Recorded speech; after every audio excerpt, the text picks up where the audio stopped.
Hey y'all, it's your girl Nyesha Stone, the founder of Carvd, your weekly source of positive news. And today I'm at the Inaugural Global South Film Festival in South Fulton, Georgia.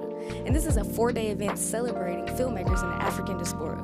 So please make sure to stay tuned for our positive news coverage. And remember, in the end, everything will be carved in stone. For you, how did you go from award-winning journalist to author to then filmmaker in 2023?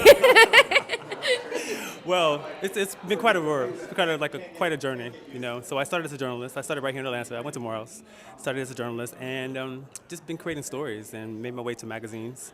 And what I realized was creativity is transferable, basically. And you can take, if you're making magazines, if you're taking stories, whether you are creating a blog, even a pamphlet, you're still creating stories. So I realized that I could do that on film as well. I could take what I was making in magazines and take that to film. So we found out a story on Danya Luna, who was the first black supermodel, and we found a story about her in it was a museum exhibition. And so we were like, well, we're gonna do a Black History Month story, so let's not do the usual suspects. So let's do someone no one knows about. So we ran that story. Long story short, her manager from the '60s got in touch with us, and we just took the story from there. And I was like, this has to be a documentary. So I had never done a documentary before, but I was like, why not? So I just went in, I just did it. It's, you know, my story is really a testimony. It's really a testimony to the fact that it sounds cliche, but if you have a dream, you really can just make it happen. You know, so. Well, that is true. Well, you're here tonight as a panelist, and one of your things is you like stories that shape the culture, right? So, like, why was it important for you to be here and represent?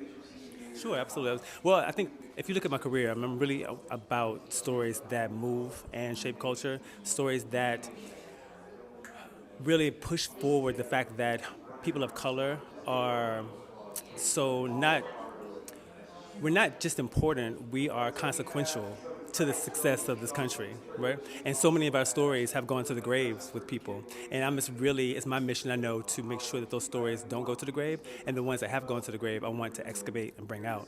So when I see a story like Michaela's Voice, I'm like, this is so incredible because, you know, we're here as a young black girl who has a condition, and luckily she has the parents that she has, you know, she comes from a place of privilege, but she's now here advocating for people who don't have that, and hopefully we can now make that happen for others, what her parents make it happen for her. Well, my last question for you is, what advice would you give to people who are kind of transitioning? So, you know, you went from journalism to author to like filmmaker, even though those are kind of all within the like same realm. But what advice would you give to people who kind of want to transition from what they're doing? I know people say this all the time, but literally don't stop. Like, don't stop. There are so many things right now that are causing journalists to either be laid off or having to switch careers, whatever. But take what you know and keep that momentum and make it happen. If you see something, if you see a story out there that no one's telling, go and tell it, no matter what space it's in, because it will lead somewhere else. And that's exactly what I've been doing for the past 20 years, and I'm still not stopping, so hey. Thank you. I really appreciate that. Thank you so much. In the end, everything will be carved in stone.